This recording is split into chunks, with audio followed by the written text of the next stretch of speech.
What's up, peeps? We're back. As always, I'm your host, Lee Bentz, and thank you so much for joining us for this week's Movies and More. All right, we'll get to it. We had a big weekend. Well, one movie out of the top 10 had a big weekend. The other one's pretty much then. We'll get the weekend box office first. All right, number one, of course, was It Chapter 2. It made, like if Saturday or Sunday, they said it had $39 million in the US, but actually overseas with all the intake, all the money put together from all around, it actually debuted at $91 million, which is insane because this number two, Angel Has Fallen, which has been number one in the past 2 weeks, only got $1,750,000. So that's number two. So it took everybody's money this weekend. And it's awesome. It's actually the second biggest horror movie opening in history. And I'll get to that in a minute. Because I do have, as a little bonus, the top 10 horror film openings of all time. But anyway, number one for this weekend was It Chapter 2. Also, my daughter and I did watch it last night, and I'll have the review in a few minutes. Number two, as I said, was Angel Has Fallen. Number three was Good Boys. Number four was The Lion King. And number five was Overcomer.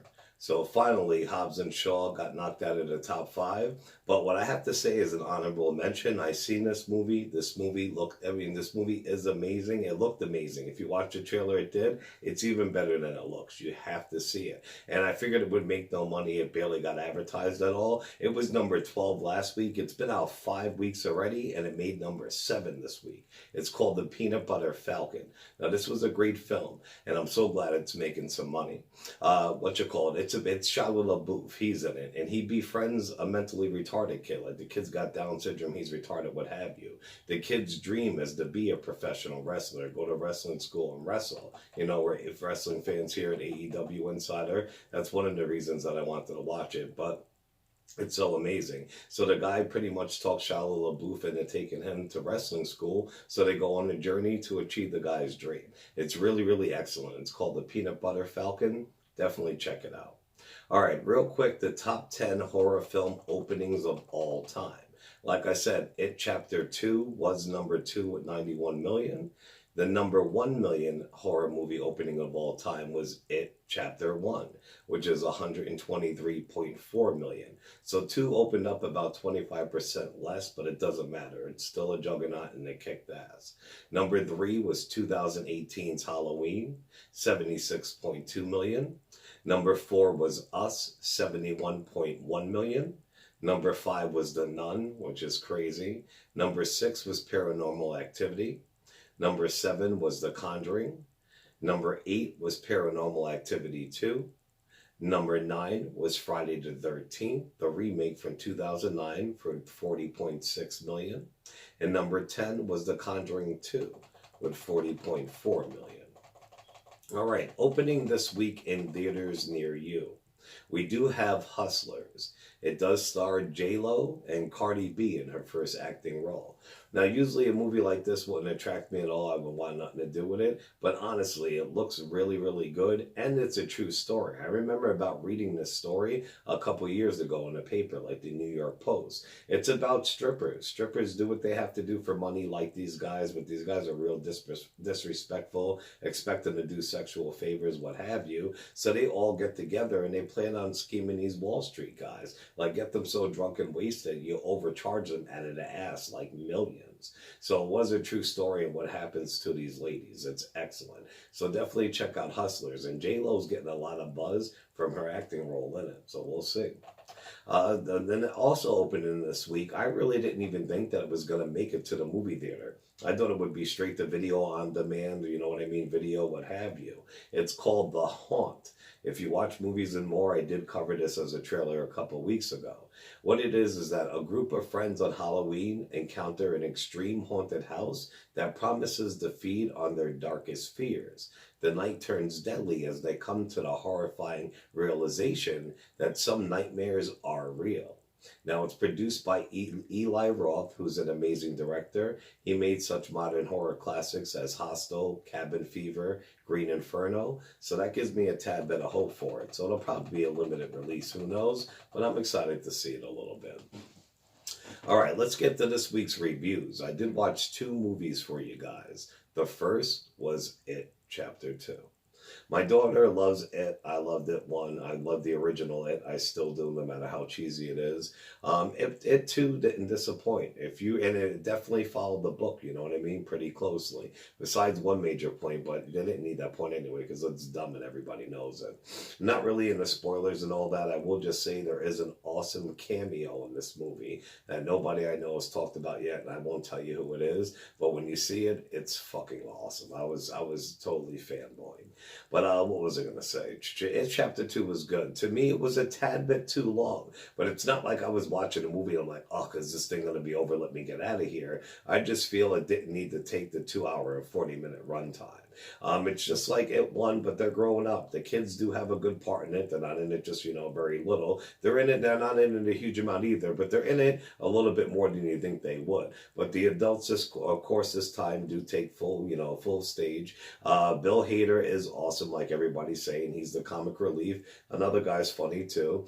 But it's pretty much the same thing. They all get called back into town because something real fucked up happens. And then the black guy, the kid, never left the town. So he tells them, because they all forgot about what happened with it. In their memory, they forget about everything. And that's it fucking with them, of course. So the black guy never left. The kid who was with him, his family burned in a fire. He became like the curator of the town and the history, you know what I mean? Everything about it. So he gets them all to come back after this tragic, thing happened. And he wants to convince them that they have to take out this clown because he returned. But they don't remember it. They don't want to, yada, yada.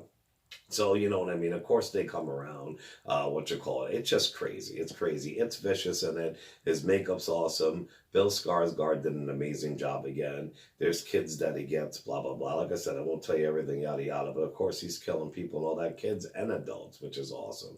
It's fucked up, man, but it didn't need to be as long as it was. But it was very good. If you're a fan of the first It, then you're going to absolutely love It too. And like I said, it did follow the book a lot more as much as it could, which is really, really awesome. You watch it, and if you're a fan, you read the book and all that, you're going to be fanboying over it, excuse me. I was going to say, the adult cast is good. It's scary. My daughter says it's scary, you know what I mean? It wasn't scary to me, but fucked up shit does happen. It's pretty wicked. So It too is good. It's a little bit long. They could have did it a little bit quicker, but definitely, if you're a fan of it, it wraps up nicely. They tie up loose ends. It's a good fucking time. So I do give It Chapter 2 an 8 out of 10 stars. Then I also watched The Fanatic. Now, I covered this a couple weeks ago, and everybody covered it as a joke, what have you. It's actually directed by Fred Durst. That's right, the lead singer of Limp Bizkit. And the main star is John Travolta. And it also has Devon Sawa, the kid from Final Destination, who I always say, I thought he was dead, like he OD'd or killed himself, but he didn't. It's The Fanatic, and John Travolta is an uber fan. He's one of those fans you see who obsess over a star, you know what I mean, shows up at every event that they're at. He fanboys over him, wants to act like they know him, they're going to treat him special. But he is a fan, and his fan comes to the store that he comes to for a signing. Something happens and all that. I won't get into it. But then somehow John Travolta didn't like how it went down, yada, yada, and he asked his friend, who's actually a paparazzi journalist, who actually gets him into some parties and all that, yada, yada.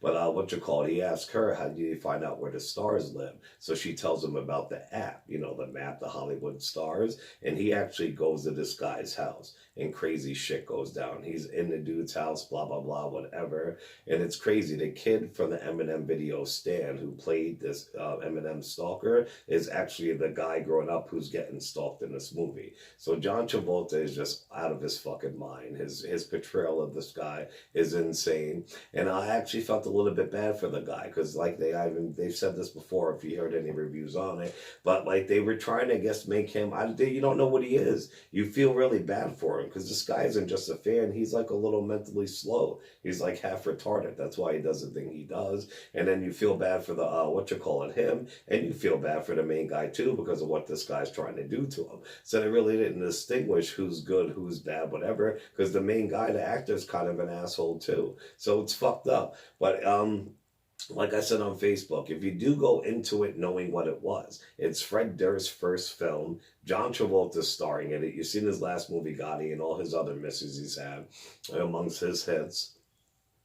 It is what it is. You know, it's going to be absolutely fucking obscene, dumb, retarded, what have you, but it's a good time. You go into it thinking about it's going to be some crazy, weird ass fucking fan who wants to meet his idol, and then things get crazy because they don't go the way he wants. And it fucking does. The ending, the twist is so fucking stupid, I was laughing out loud, but I liked it. I liked the fan. I went into it thinking it was what it was, and I enjoyed it for that. So I actually give the fan, I was going to say a 6.5 out of 10. I'll give it a 7 out of 10. Fuck it. It's crazy. All right, now let's get to movie trailers this week.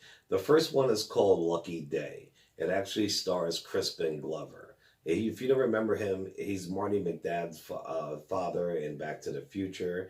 He also played that movie Williard or whatever with the rat. He always plays crazy fucking off the hook obscene roles. He was in Friday the 13th part 3 or 4, and he got the corkscrew through his hand and the fucking axe through his head, the machete, the cleaver, I'm sorry. But anyway, Crispin Glover just takes fucked up roles, which I'll get to. But it looks really interesting and good. It's about a guy who gets out of jail.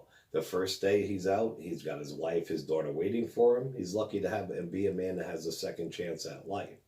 He was in jail, though, for a bank job that went bad.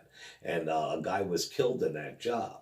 Well, his little brother, who is a fucking assassin, which is Crispin Glover, wants revenge, and he wants this guy's head on a platter. So this dude just got out of jail, and now Crispin Glover, a real assassin, trying to fucking kill him his first day out because his brother got killed and the bank job got wrong. So it just looks absolutely insane. It looks really, really good. And I love Crispin Glover's career because, like, he really doesn't do movies. It's like he sits home and people in Hollywood and his agent knows, do not fucking waste my time. Don't call me. Don't message me. Don't text me unless you have a role that is absolutely over the top, fucking insane, weird as fuck, obscene, and just an oddball off the wall, but done in a right way. Then you call me Crispin Glover. So definitely check out this trailer for Lucky Day. It looks fucking nuts. This one was a surprise to me. I had no idea it was being remade. I'm a huge fan of the two ones before it. Black Christmas, the 1974, well, excuse me, I don't have the year. It's off the top of my head, classic. Black Christmas is an amazing fucking movie. It's about these girls who's all in the sorority house, either Christmas Eve or the night before, some shit like that. And one of their friends don't come home. They start getting phone calls from a fucking pervert and a killer. And they think it's a joke at first until they find out the calls are coming from inside the house, of course. So they all start getting bumped off one by one on Christmas. And it's absolutely insane. From the year it was made, like in the 70s, what have you, and it's black and white and all that, it's just fucked up. It's one of the most fucked up and best movies, horror movies ever, and it will be on our top horror movie Christmas list. Bet that. But Black Christmas is amazing. In like 2004 or something like that, or 2009, they actually made a remake. That one, you either love it or you hate it. We fucking love it. It's awesome. I love the Black Christmas remake. Same thing, just way, way gory and fucking insane and done in a new age and era.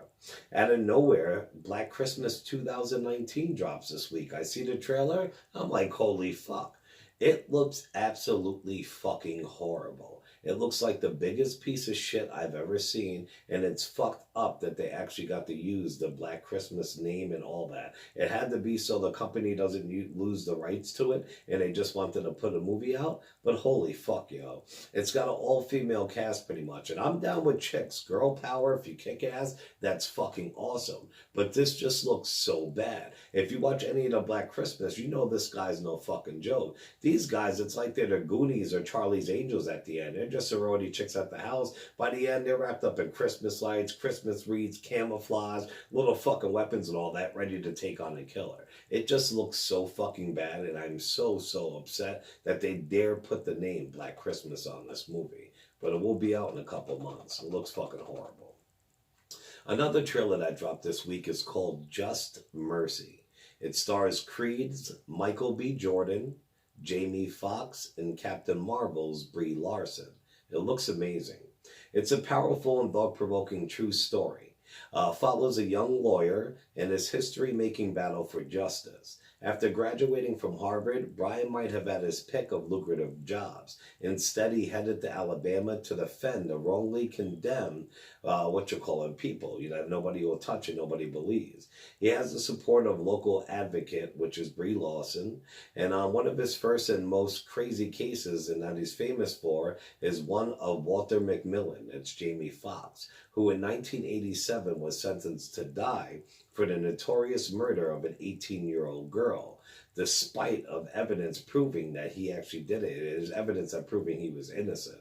So this looks really good. Creed, like Michael B. Jordan, he can go to any fucking school he wants to. I mean, any law firm he wants to. He can take any case he wants to, and he goes home, and he goes home for this black guy. So, I mean, it looks really, really fucking good. You gotta check the trailer out. I was blown away. I like shit like this. All right, the next trailer is for a movie called Knives Out. Now, I seen this a couple months ago. It looks really good. It's about a greedy family. Their rich grandfather, they were there for like his 81st birthday, and he died. Well, actually got killed. So the family actually gets asked to stay at the house by a detective and a cop because they're investigating. One of them did it. The family's absolutely fucking nuts. It's got Daniel Craig in it, Don Johnson, Jamie Lee Curtis, Captain America, Chris Evans. So, of course, everybody's saying they didn't do it, but they did it because they want the money, they want this, they want that. So it's fucked up. It looks fucking nuts. But this looks like what Ready or Not should have been, honestly. And I hope it does good like Ready or Not did not do good. I want it to do good. I'm saying Ready or Not should have did fucking good. Even though when I seen the movie, the second half is really good. The first half wasn't that great. Just for the trailer alone, it should have did excellent. Same thing with this movie. Same type of vibe, but done better. And I hope this one gets its due. So definitely check out the trailer for Knives Out. All right, then we do have the trailer for Dr. Sleep. I covered this before. It came out months ago, but this is the second trailer. If you don't know what Dr. Sleep is, it's a true sequel to the book The Shining. I read this book a few years back, and it's legit amazing. It looks like the makers followed the book closely, which I'm very happy. What I've seen, besides the casting for the woman with the black top hat, it looks really, really good. If you don't know about it, it's the story of Danny, the little kid from The Shining. Well, he's actually a grown man now. He's like a male nurse. He works in hospice or something like that with people who die. His nickname around the hospital is Dr. Sleep because he goes in and he talks to the patients or whatever, but he actually helps them pass over to when they're dying. He helps them more easy, makes it easier for them, and he has that power. He still has his shining power, the shine, where he can see dead people, even sees people from the Outlook Hotel still when he was a kid. Well, he gets a vibe that this person needs help. It's a young little girl. I mentioned that chick with the black top hat. There's actually a bunch of gypsies that drive around in RVs. And what they are is they're soul suckers of that shine. In order to stay young and stay alive, they have to find people with the power like Danny and actually suck it from them and kill them. So, of course, they like to prey on young kids because they really can't fight back. So Danny gets a fucking vibe that this girl needs help and he goes to save her. The people come, blah, blah, blah. It's fucking amazing. So check out the trailer for Dr. Sleep. Honorable mentions for trailer were Gretel and Hansel. It's Hansel and Gretel, but done in a horror movie. I thought it was going to be really good, but just the last part of the trailer looks good. The rest of it looks like shit. Another movie is called The Great Alaskan Race. It's a true story. That looks really, really good. Another one, Jojo Rabbit. I don't know. It takes place in the Nazi times, like the Nazi wars going on and shit like that. And I don't know if it's real or a parody or this is how the kid copes with it, but it looks fucking nuts. And then also we have Boy Genius. All right, real quick, video games. September is a decent month for video game releases. At this time of year myself, I hold off on buying games no matter how much I want them until Black Friday. Because Black Friday, you can get all the games that cost $60 brand new, anywhere from $20 to $30. Like the most popular 2 titles that are out at that time, one of them will probably be Borderlands. Who knows what else? They'll be $30. But anything else that are really good will be 25 or 20. So Black Friday is the way to go. But this month, which I will pick up in a few months, you do have Gears of War 5. You know Xbox, you know Gears of War. This is fucking one the fans have been waiting for. It's going to be fucking dope. Gears of War kicks ass. So that drops this month. Also, we have Borderlands 3. Same thing with Gears of War. Not the same game, but the same type of hype. Everybody fucking loves Borderlands. Borderlands is one of the dopest games. It's fucking fun to play with people, play alone. The cel-shaded cartoon graphics kick ass, the blood and gore. Borderlands 3 is dropping this month. And then also The Legend of Zelda Link's Awakening for the Nintendo Switch. Now, everybody loves Zelda games too. Zelda games are dope. But I love this one because when you literally watch the trailer and shit, it looks exactly like the Zelda game from Super Nintendo a couple of years, well, not a couple of years back, 20 years back, whatever. But you know that game for Super Nintendo, the Zelda game with the over-the-top view, it looks just like that, but with better graphics. But the same cartoony graphics, it looks fucking awesome. That one I wish I had a Switch for, but fuck all that. All right, next we're going to get to movie news. As you probably heard right now, Three from Hell, House of a Thousand Corpses, Devil Rejects star Sid Haig, aka Captain Spaulding, was in a horrible car accident about 3 days ago.